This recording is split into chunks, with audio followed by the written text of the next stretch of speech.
Hud suresi 25 ayettan 30 ayetga çeyin. Hurmatlı Müslüman bir tuğanlar, Kur'an-ı Kerim Allah'ın sözü. İmam Ahmad ibn Hanbal'dan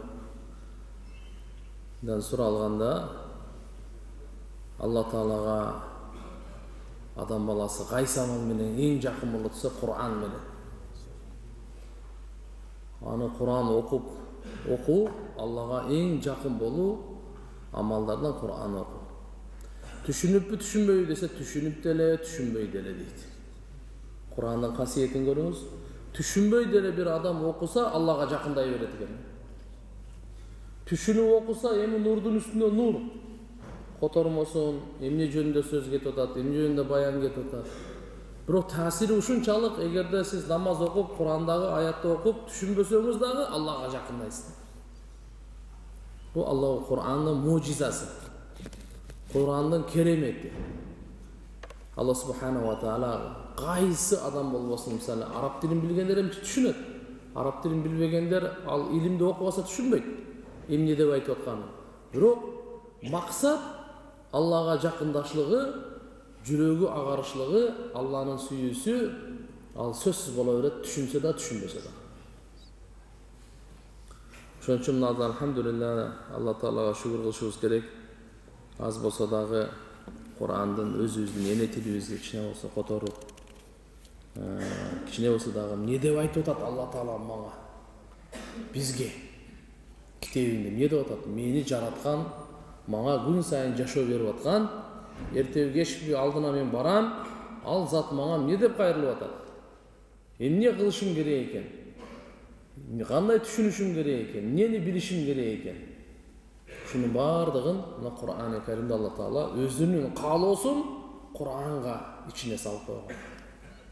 Демек, ким кааласа, Алла Тааланын каалоосун билгенде кааласа, ал Кур'анга кайрылсын, Кур'андан билет. Бул ааламда эң улуу неемат Кур'ан-ы Керим.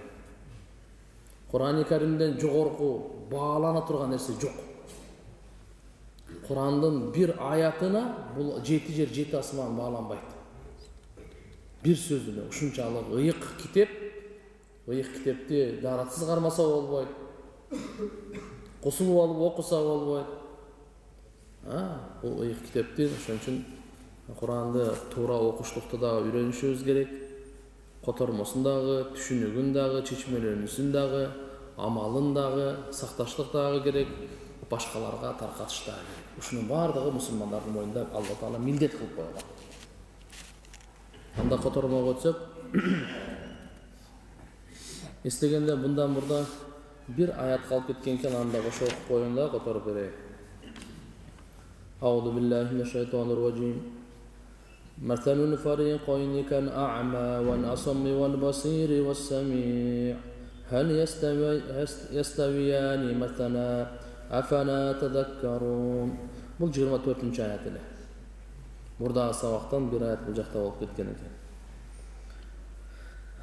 Алла Таала Кур'ан-ы Керимде айтат, бул эки топтун, тагыраак айтканда момун жана капырдын мисалы көр, дүлөй жана көрүүчү, угуучу сыяктуу.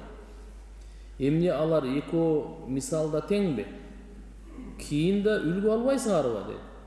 Капыр менен момундун ортосунда жер менен асмандай айырма бар. Капыр көр жана керең адам окшойт. Момун болсо көзү, кулагы бүтүн, көрүп да, угуп да турган адам сыяктуу.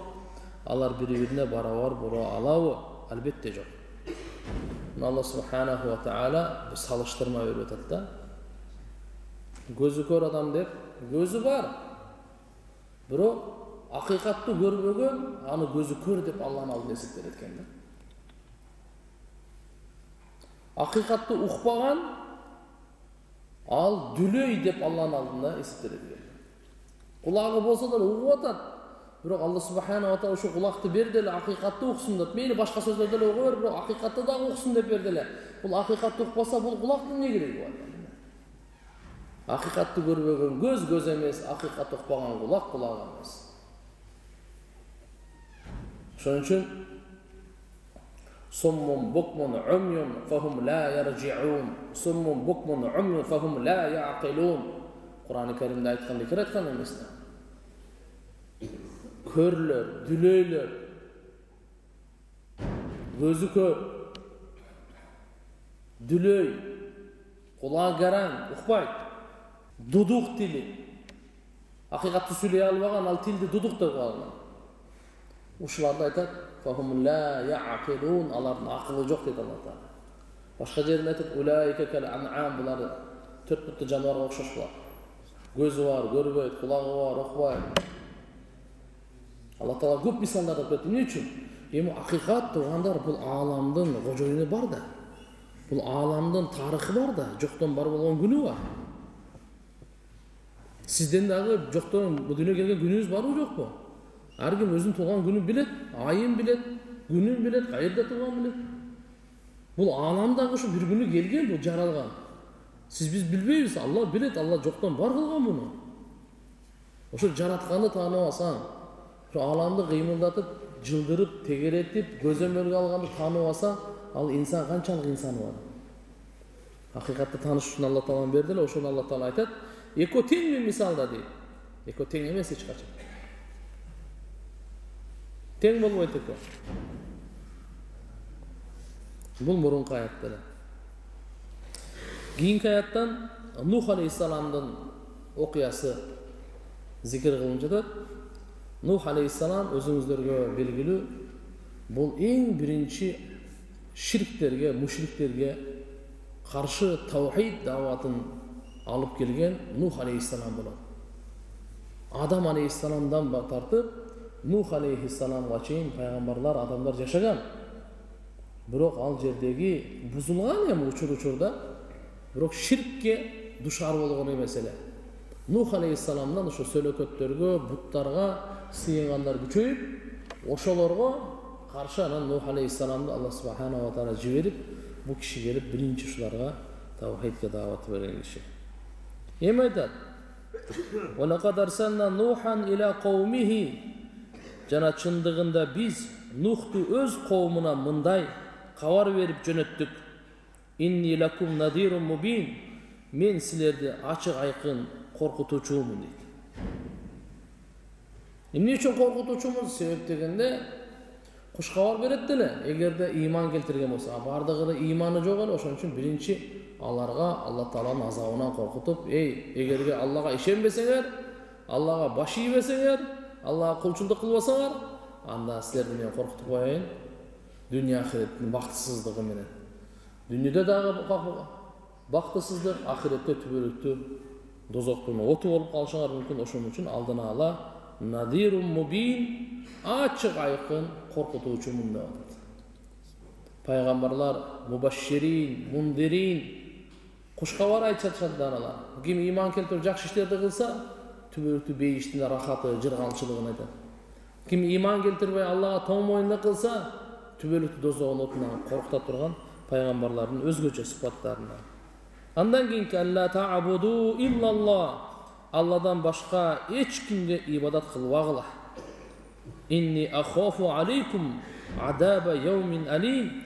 Албетте мен силер үчүн оорута турган күндүн азабынан коркомун дейт. Силер үчүн корком. Оорута турган күндүн азабынан. Ал күн бар. Алим деп азапты алим деп айтканы жанчыдагыс. Адамды оорута турган, азапта жөнөкөй эмес, ушундай.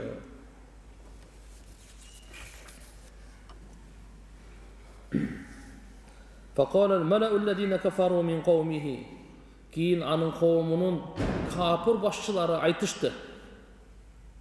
Ne деп айтышты? Ма нарака илля башара мислана. Biz senin сыяктуу эле адам экениңди көрүп жатабыз. Wa ma naraka taba'aka illa alladhina hum aradiluna badiyar ra'i.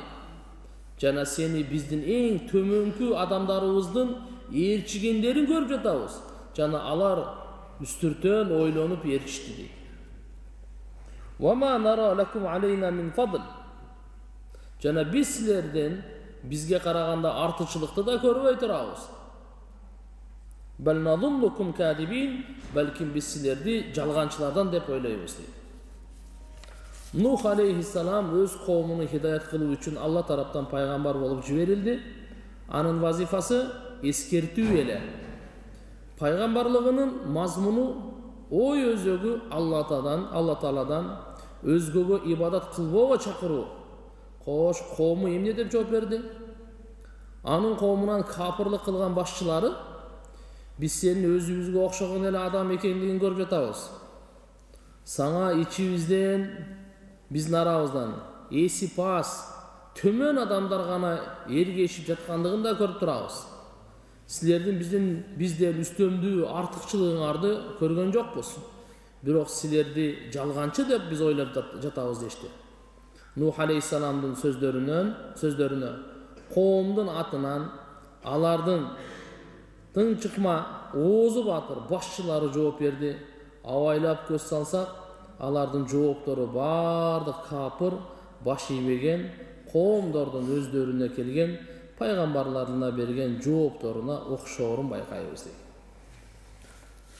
Пайгамбарларды туугандар өзү биринчи элчигендер кембагал, төмөн, эч ким Аллах ахвалын сурабаган ушундай адамдар элчиген. Бардык пайгамбарларды. Gelgende эле байлар, бийлер элчиген эмес пайгамбарлар. Пайгамбарларды жөнөкөй калк, кембагалдар, жөнөкөй адамдар элчиген. Анан байсайларга кийин барып элчиген. Бул бардык пайгамбарларды Алла субханаху ва таала ушундай кылган да. Кудайым баарыбыздын амал кылыштыкка тоофик берсин, баарыбызды кабыл кылсын.